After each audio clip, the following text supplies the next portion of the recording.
apa namanya nih, dari kaum kafir Quraisy saat embargo Muqatta'ah Maliyah itu, sehingga terbagi dua, ada yang di Mekah, ada yang di Habsyah. Nah, peristiwa hijrah ini mengajak semua yang di Mekah maupun di Habsyah untuk hijrah ke Madinah semuanya. Dari peristiwa Baitul Aqabah sampai hijrahnya Nabi, sampai Nabi ke Madinah, ini rentetan peristiwa yang sangat penting merubah gaya dakwah Rasulullah SAW. Yang saat Nabi di Mekah itu selama 13 tahun, Nabi Muhammad berdakwah dengan sangat sulit, ditentang oleh para pembesar Quraisy saat itu. Jadi sangat sulit, dan kaum muslimin pun pertumbuhannya itu sangat lambat. Karena apa? Karena ketika memilih untuk beriman, memilih untuk mengikuti Rasulullah SAW, maka bisa dipastikan kehidupannya akan sulit karena memang ditentang oleh masyarakat Mekah.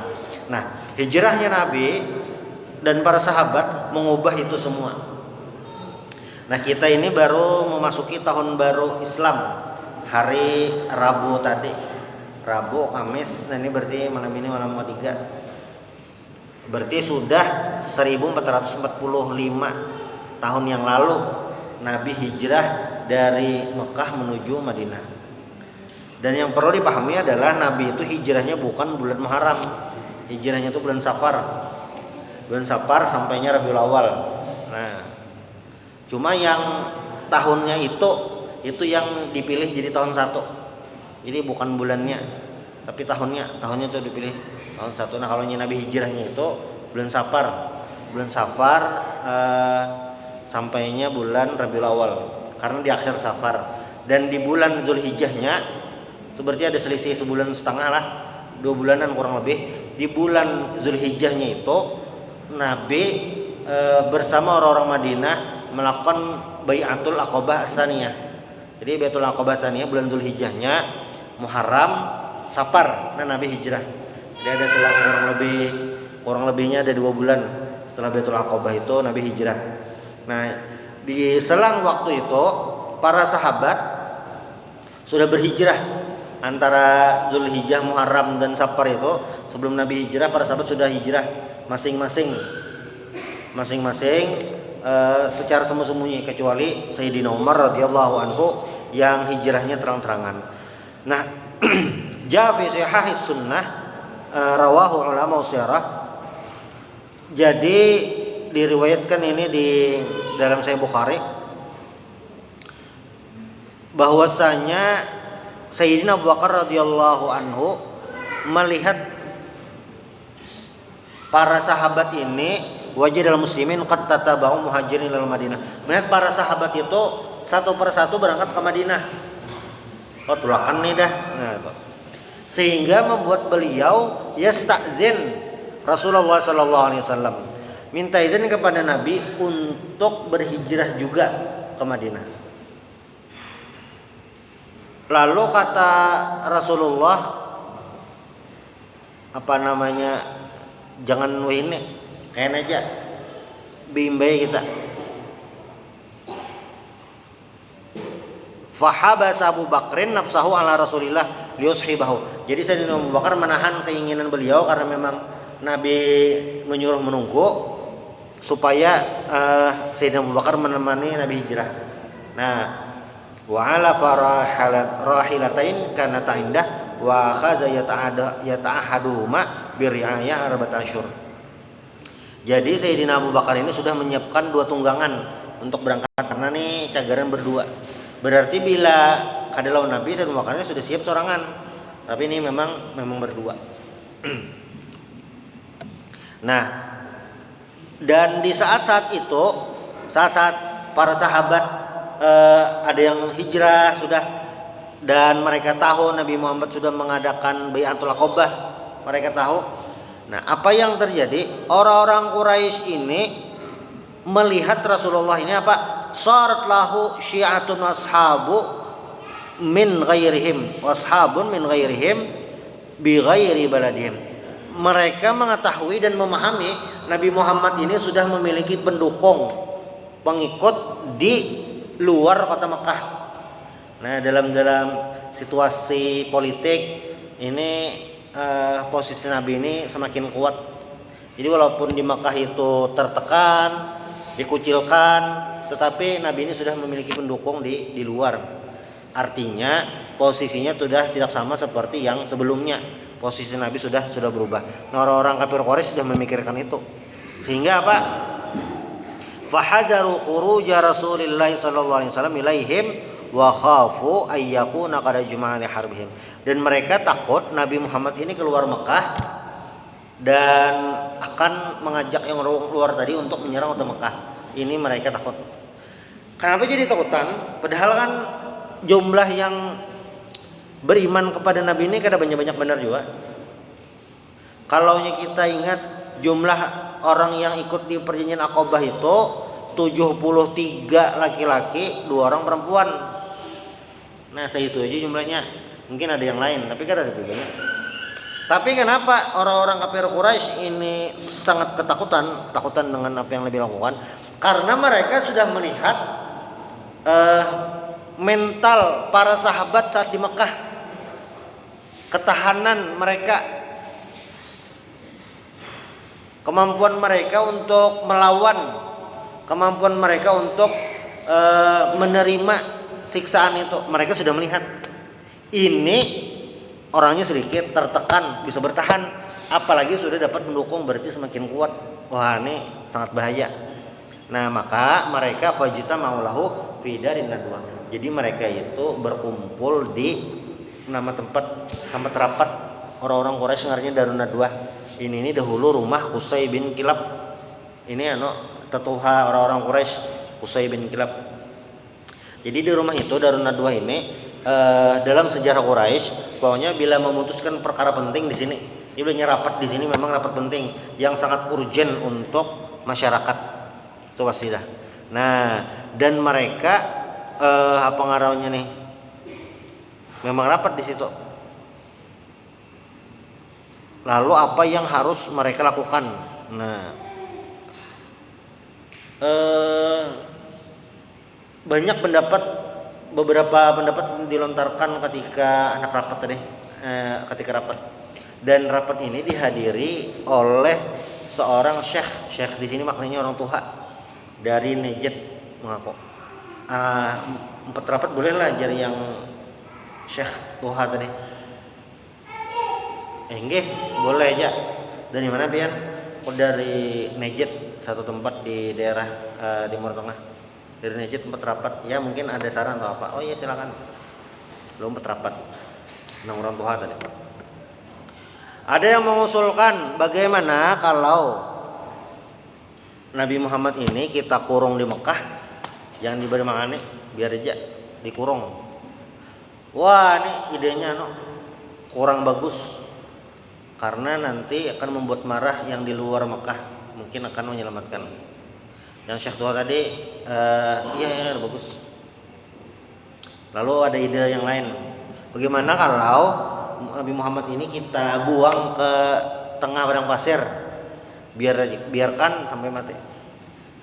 Lalu kata Syekh yang tua tadi, sama itu tidak bagus juga karena nanti pengikutnya mengetahui tempat mereka datangi, selamatkan.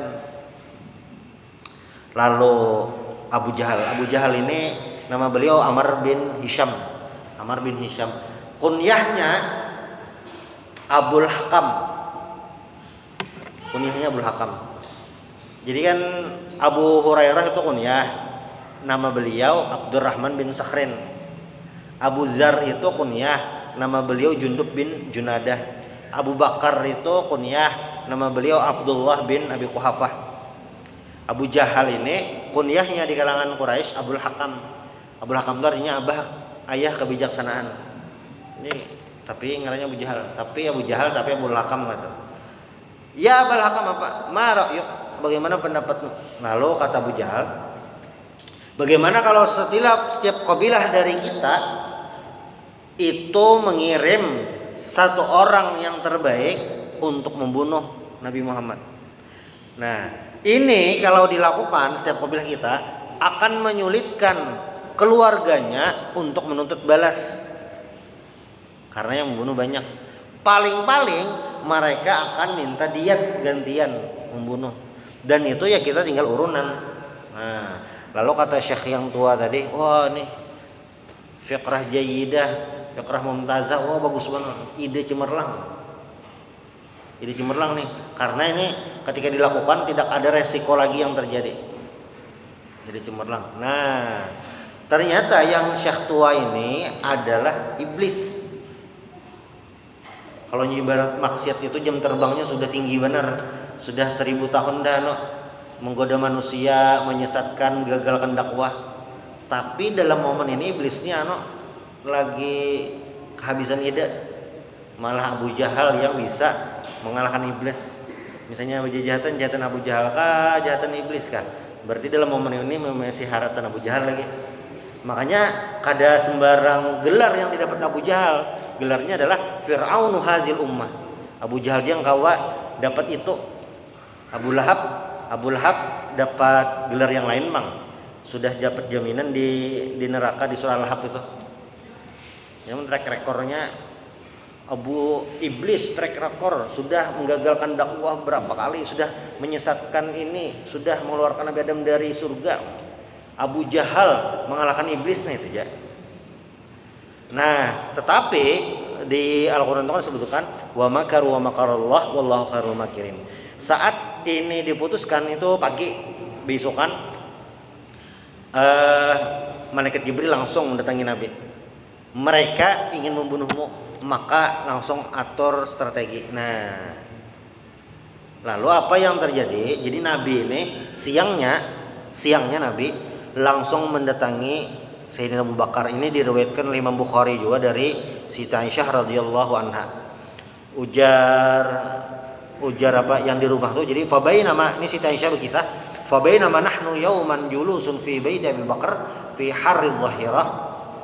Qala qaila Abi Bakar hadza Rasulullah mutaqanni'an fi sa'atin lam yakun ya'tina fiha. Jadi orang rumah di rumah Abu Bakar ini berhabar, wahai Abu Bakar, ini ada datang Rasulullah. Kada mungkin jam seini, maksudnya ini jam-jam yang kada biasa datang. Bukan jam yang biasa, bukan jam normal Nabi datang. Kada biasa, tang hari itu kada biasa. Dan Nabi ini mutaqanni'an, bertutup, mungkin namun ini bermasker kira-kira zaman Nabi kada lah, namanya bertutup. Nah, jar Abu Bakar apa? Fida'an lahu bi abi wa ummi wallah ma jaa bihi fi hadhihi sa'il amr. Tidak mungkin Nabi datang kecuali sesuatu yang sangat penting. Nah, lalu apa kata Nabi? Jadi Nabi ini masuk, minta izin, lalu diizini masuk. Ujar Nabi apa? Akhrij man indik. Wahai Abu Bakar, keluarkan orang-orang yang ada dalam rumah nih. Maksudnya apa? Karena ini perkara yang sangat rahasia, jangan sampai yang lain mendengar. Jadi kayak itu bang lah. Apalagi kita kadang musim bang, di zaman yang sudah teknologi ini, jadi banyak berahasiaan tuh mun kawa. Yang dasar penting urgent benar untuk menjaga rahasia. Jangan ada alat elektronik di samping. Mun kawa radius jauh-jauh. Karena HP mati itu bisa merekam. HP mati itu nah bisa dilacak. Ini jauh-jauh. Mendasar yang penting benar. Namun kita jadi bepandiran di rumah makan, nah itu makin ketahuan namun. Karena dinding itu bisa bertelinga. Jadi kata Sayyidina Abu Bakar dengan Nabi tadi, ujar Sayyidina Abu Bakar apa? Ini kata yang sangat menenangkan. Jar Sayyidina Abu Bakar, innama hum ahluk bi abi anta wa ummi ya Rasulullah. Tenang aja, semua ini keluargamu ya Rasulullah. Artinya apa? Tenang, semua yang di dalam rumah ini bisa menjaga rahasia. Jadi Sayyidina Abu Bakar itu bukan hanya sekedar sosok diskusi Nabi, sosok yang sepantaran dengan Nabi, tetapi Sayyidina Abu Bakar ini bisa mengarahkan semua keluarga beliau untuk mendukung Nabi 100%.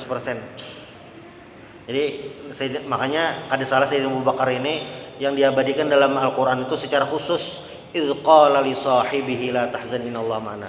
Sahib yang secara khusus menyebutkan satu orang itu cuma Sayyidina Abu Bakar.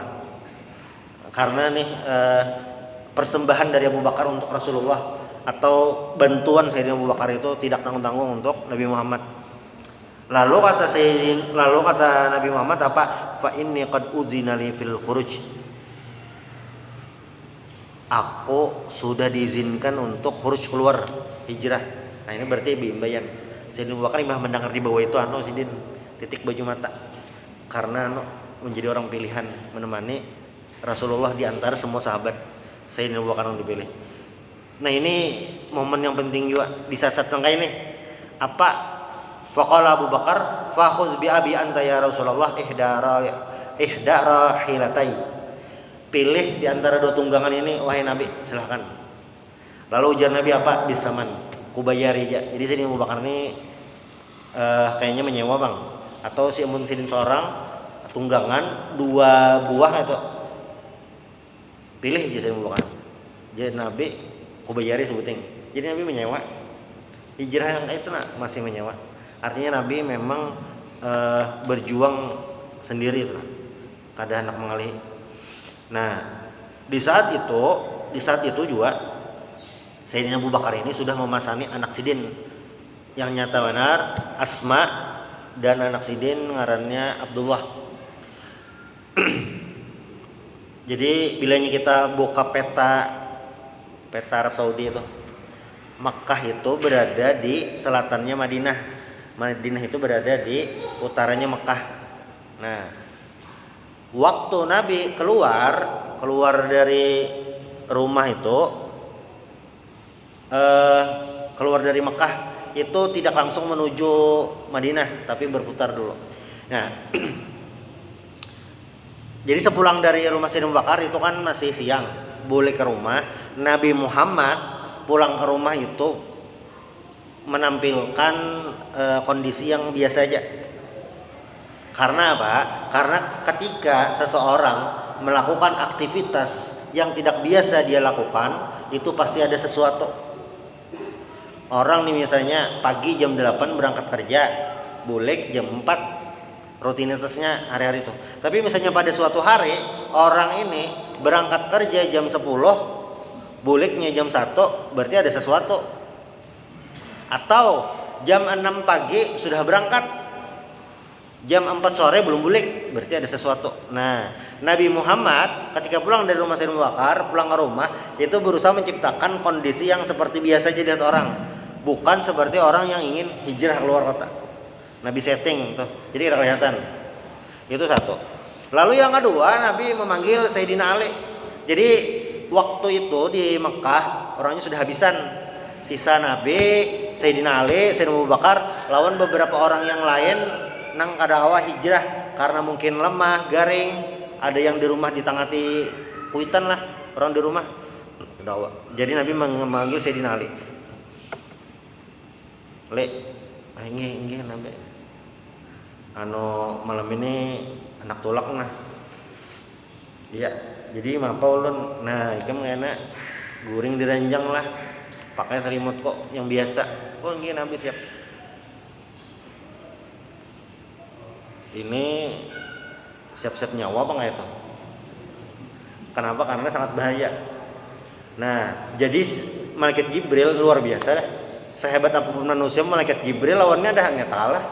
Jadi malaikat Jibril itu memadahi Nabi akan dibunuh, dan cara dibunuhnya seperti ini. Makanya Nabi sudah siap. Jadi strategi Nabi pertama, di ranjang itu harus tetap standby, ada orangnya. Kalau di film itu biasanya diganti guling, makanya ada orangnya. Nah ini Sayyidina Ali itu yang pertama. Lalu yang kedua, ini sudah diketahui oleh orang-orang di Mekah. Kalau ingat kita sirah-sirah yang terdahulu di episode sebelumnya, itu kan tetangga Nabi ini ada beberapa yang memang musuh Nabi juga, kayak Abu Lahab, keluarga yang musuhin Nabi juga tuh. Dan jadi tahu aktivitas Nabi setiap hari. Jadi Nabi tuh ini di Rahikul Maktum itu disebutkan, Mbah Isa malam Nabi guring tengah malam bangun keluar rumah Masjidil Haram sembahyang. Itu aktivitas Nabi, itu diketahui dah oleh orang-orang Mekah. Jadi rencana orang-orang yang Abu Jahal nih, Firaun umat ini katanya, rencananya adalah mereka mendatangi ke rumah Nabi dan menyerang Nabi itu saat Nabi keluar. Jadi kadang yang mendobrak rumah, ya, mana Muhammad, akan kami bunuh, ada, tapi menunggu Nabi keluar. Rencananya kayak itu. Dan itu sudah diberitahu Jibril. Kene, wah, luar biasa. Untung benar kita jangan ada itu. Kene aja ada yang datang ini. Wah. Nah, malaikat Jibril membedah itu. Wahyu.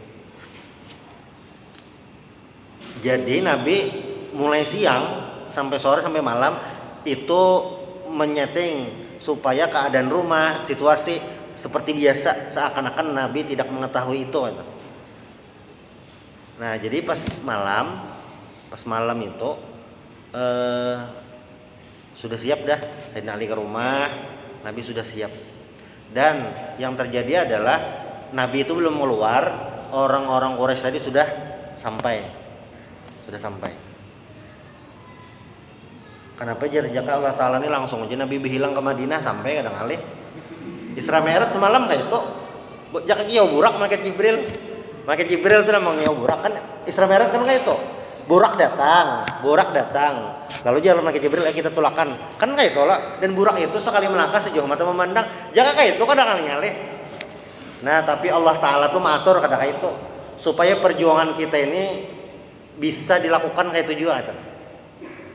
Jadi ada momen-momen tertentu yang pertolongan Allah itu terserah Allah dan Allah bisa menyesuaikan. Nah pertolongan Allah itu tidak seperti yang di Isra Mi'raj. Jadi saat orang-orang Quraisy itu sudah sampai di rumah Nabi mau keluar, apa pertolongan Allah, mujizat Nabi, orang Quraisy kadang melihat Nabi keluar rumah kadang melihat. Sampai kan Nabi itu membacakan surah Yasin yang ayat 9 itu. Nabi itu mandaki pasir di kepala kadang merasa. Yang orang-orang kan Nabi tawak pasir, dia kadang melihat. Kepala berpasir, Nabi keluar, dah kadang melihat. Keluar Nabi ke rumah Sayyidina Abu Bakar. Sampai langsung tulakan keluar. Sayyidina Ali tetap standby, memakai selimut Nabi tadi. Pokoknya tetap di dalam selimut. Nah, di luar nih, kadang-kadang sampai tengah malam. Wah, ada keluar nih. Lalu ada orang lewat. Kurang parah situ juga. Ini kan dompet rapat bang kayaknya. Karena orang terbatas. Tapi kayaknya kada beiman bang kayaknya. Termasuk yang kada beiman. Buan pian mah apa di muka rumah Nabi Muhammad nih? Kami menunggu nih anak mano. Lah. Maka tadi sudah lewat di hadapan buan pian. Kada melihat kah buan pian buta berataan kah? Kada aja. Lihatnya masih ada di dalam orangnya. Dilihat, jadi kayaknya mulai luar tuh kelihatan di dalam masih ada orangnya lagi. Ada keluar lagi. Iya tadi lewat buan pian kayaknya kada melihat berataan. Kada jar, kan masih ada. Dan mereka menunggu sampai siang hari tarang, sampai terbit matahari. Menu ini kan kita terbit matahari jam 7:30 lah. Mandangi hakon pemalaman orangnya sudah tulak. Pas pagi langsung didobrak mau apa ini? Sayyidina Ali, tidak ada. Pas mereka masuk ke rumah yang ada Sayyidina Ali. Ini mental Sayyidina Ali nih bayangkan. Jadi kalau waktu itu kita hitunglah Sayyidina Ali itu masuk Islam umur Nabi 40 tahun.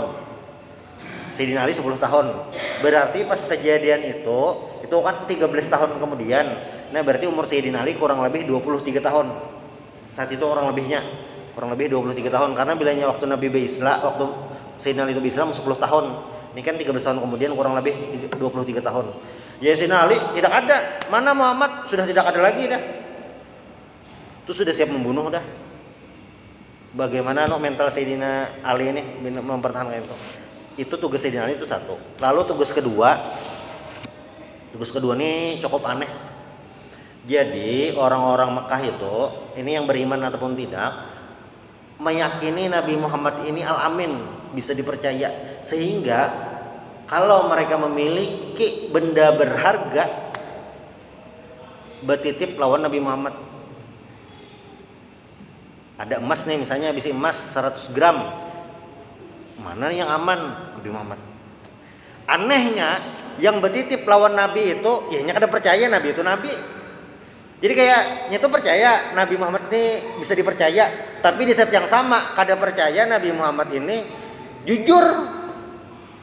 Jadi kayak urusan dunianya kayak percaya aja, tapi pas masalah akhirat kayak kada percaya. Orangnya sama. Nah, tugas Sayyidina Ali itu adalah mengembalikan barang-barang titipan tadi. Dan itu ada yang mungkin ada yang kada beriman, ada yang memusuhi Nabi. Karena belikakan, oh iya Sayyidina Ali siap. Ini anehnya orang Quraisy nih. Padahal kan kada percaya, ya bertitip lawan Nabi. Kan kita bertitip barang, bertitip harta. Kalau yang lawan keluarga lah atau orang lain, pasti kepada yang kita percayai. Nah mereka itu melakukan itu. Tapi pas Nabi membawa dakwah untuk beriman kepada Allah, kada percaya. Mungkin salah kayak paginya Nabi Muhammad bertitip pang emas 100 gram. Siangnya Nabi bawa dakwah, kada percaya aja. Nah itu tugas Sayyidina Ali sudah selesai. Lalu Nabi keluar kota Mekah. Nah itu menuju ke Gua Sur. Itu sekitar kurang lebih 5 mil dari Mekah, tapi menuju ke selatan. Jadi kada langsung kan ke utara. Jadi kada langsung ke situ, berputar dulu sedikit. Sekitar kurang lebih 3 hari begana di Gua Sur itu. Nah, kesana itu kan dulu kada ada ojek online nih, GoFood kada ada. Lalu mantarakan makanan siapa? Nah, Asma binti Abu Bakar si dina mantarakan makanan. Dan Gua Sur itu kan di atas. Jadi Asma ini berarti fisiknya bagus, kuat, mantarkan makanan 3 kali sehari ya. Kada tahu bang, kada ada bang riwayatnya mantarkan makanan. Itu yang satu. Lalu yang kedua, jadi terkenal di Arab itu adalah keahlian mencari jejak. Keahlian mencari jejak. Kalau nyuwah ini kan kita GPS, internet itu. Nah, zaman dahulu orang-orang Arab itu terkenal bisa mencari jejak. Karena tahu kayak apa caranya, ilmunya itu. Nah, makanya kan di riwayat itu disebutkan mereka itu bisa mencari Nabi dan Sayyidina Abu Bakar, tetapi mentok sampai di depan gua. Nah itu pertolongan Allah di situ, sehingga mereka tidak melihat. Itu banyak riwayatnya yang tentang itu. Riwayatnya kalau nya kayak di Nurul Yakin disebutkan juga tuh, di Rahil Maktumnya juga itu disebutkan apa? Kayak guanya tuh di bawah, ini kayak di atas. Jadi jaka betunduk melihat. Jaka ibarat di kamar tuh kan kita mencari barang itu di bawah ranjang. Nah orang Quraisynya kada bawa ke bawah, melihat. Tapi pas momen-momen itu Sayyidina Abu Bakar ini takutan kalau bina tertangkap. Sebujurnya Sayyidina Abu Bakar bukan takut terhadap diri beliau, tapi takut Nabi Muhammad tertangkap. Kayak merasa bersalah tuh, nah tidak bisa melindungi Nabi. Nah makanya turun ayat langsung. Idz qala li sahibihi la tahzan innallaha ma'ana. Ketika Nabi Muhammad berkata kepada sahibihi, temannya yaitu Sayyidina Abu Bakar, la tahzan innallaha ma'ana. Jangan sedih, jangan takut, Allah bersama kita. Nah, mereka tidak bertemu, kayak habis dah. Lalu selamat, maksudnya selamat bisa melarikan diri dari kejaran orang-orang Quraisy. Dan Nabi Muhammad ini saat keluar Mekah berarti bukan pilihan. Karena apa? Karena ini terpaksa untuk menyelamatkan diri. Dan Sayyidina Abu Bakar ini untungnya ini dibanding dengan sahabat-sahabat lain, lama kharaja, ini diriwayatkan oleh Imam Ahmad,